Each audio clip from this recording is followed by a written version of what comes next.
Rappelez-nous votre nom. Jean-Claude Van Damme. On s'en souviendra.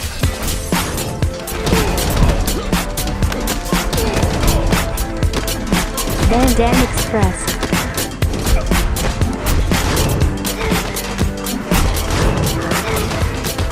Van Damme Express. Bonjour à tous, vous écoutez Van Damme Express, le podcast qui regarde les films de Jean-Claude Van Damme et qui en parle en moins de 5 minutes. Aujourd'hui, on va parler d'un film particulier, il s'agit de JCVD, sorti en 2008, un film de Mabrouk El Mechri, qui est un réalisateur français qui ne fera que peu de films dans sa carrière. Après JCVD, on le verra dans Sans Issue, un polar américain, puis dans un film qui sortira l'an prochain, Kung Fu Zora. JCVD, c'est un peu un ovni, il arrive à un moment de la carrière de Van Damme où tout le monde se moque un petit peu de lui et tourne difficilement un film par an, souvent du direct to vidéo. Et donc JCVD, c'est un film qui se vend comme un petit peu comme un film d'auteur, avec les deux facettes d'un film d'action et d'un film un petit peu intimiste. Donc on suit Jean-Claude Van Damme qui joue son propre rôle et qui revient en Belgique un peu rincé, complètement rincé. Il sort d'un procès où il a perdu la garde de ses enfants, il est poursuivi par le fisc. Il y a même Steven Seagal qui lui a soufflé un rôle. Et il va se retrouver dans un braquage où un peu la goutte d'eau qui va faire déborder le vase, avec ces braqueurs qui le connaissent, et les médias qui vont s'emparer de l'affaire et qui vont appuyer forcément là où ça fait mal, le faisant passer pour un détraqué qui pète un plomb, alors qu'en fait c'est pas lui, il est victime comme les autres. Voilà, le film s'ouvre sur un plan de séquence incroyable, sur une grosse scène de bagarre où en fait Jean-Claude joue dans un film d'action probablement hongkongais, parce qu'on voit le réalisateur à la fin, voilà, qui est pas content du résultat, Jean-Claude qui a dû improviser et qui lui fait remarquer que il a plus 20 ans et que c'est quand même il a quand même été très professionnel sur ses prises de vue. Voilà, mais ce qu'on a vu était incroyable, mais donc le réalisateur a l'air complètement blasé. C'est une scène qui est assez efficace, qui est vraiment pour rentrer dans le personnage comme ça. On voit qu'il est fatigué, qu'il est usé, qu'il fait son job de manière la plus professionnelle possible. Ensuite, donc le reste du film est en noir et blanc. Il y a une photo assez esthétique et le braquage lui-même est assez classique. Donc le film va ausculter le personnage public de Van Damme. Il va être face à ce personnage qui va être vraiment maltraité par les médias. Plusieurs bons personnages, avec notamment François Damiens qui joue le commissaire de police, complètement zélé, qui veut tirer la couverture à lui. Il y a le personnage de Karim Belkadra, qui est un des braqueurs, mais c'est celui qui, en gros, va essayer de dialoguer avec Van Damme, qui est fan de lui et qui veut qui lui demande qu'est-ce que je dois faire, comment je dois orienter ma vie, quasiment. Il le prend un peu comme un guide spirituel. Les otages dont on n'attend pas grand-chose de lui. Il y a aussi les parents de Jean-Claude Van Warenberg, donc je ne suis pas joué par ses propres parents, mais qui interviennent. Voilà. Le film, il décolle vraiment.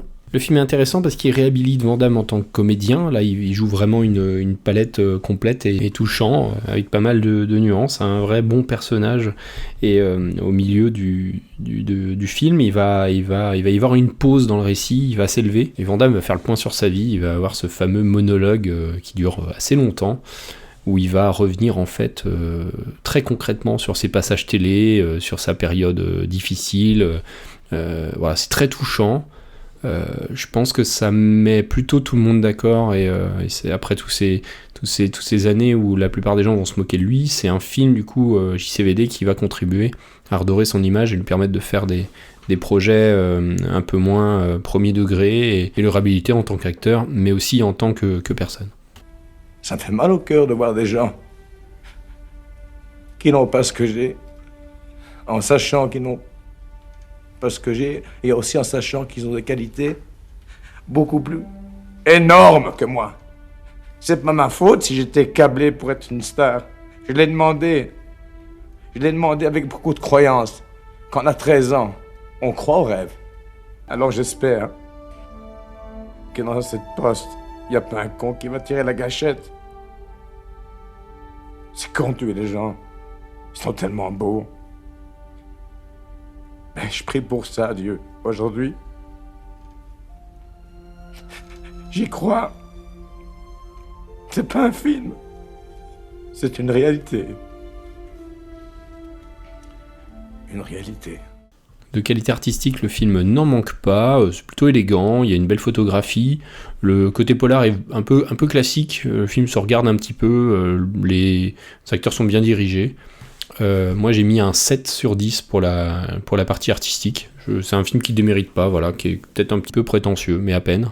Sur la partie bagarre, j'ai mis 6 sur 10. Il y en a pas, quasiment pas. Il y a la scène de départ qui est vraiment géniale et qui dure 5 minutes. Puis voilà, il y a de l'action un peu à la fin, mais regardez pas JCVD pour ces bagarres. Je mets un bonus de plus 2 personnellement parce que c'est dans les films où Jean-Claude se livre complètement. Le film repose exclusivement sur lui-même. Si vous êtes fan de JC, c'est un film qu'il faut voir à tout prix. Voilà, donc JCVD qui vient se caser en 2e position avec 8,5, juste derrière Kickboxer qui garde sa première place. Vous pouvez retrouver le classement sur Sens Critique, je laisse le lien dans les commentaires de l'épisode, et on se retrouve dans 15 jours pour un nouveau film de Jean-Claude Van Damme, avec peut-être un petit peu plus de coups de pied, on va voir, on verra ça. Salut, ciao. Van Damme Express.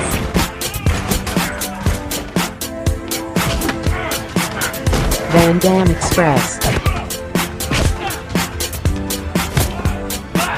Van Damme Express.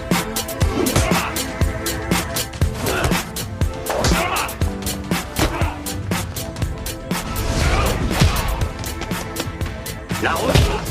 Là où on va, on n'a pas besoin de route.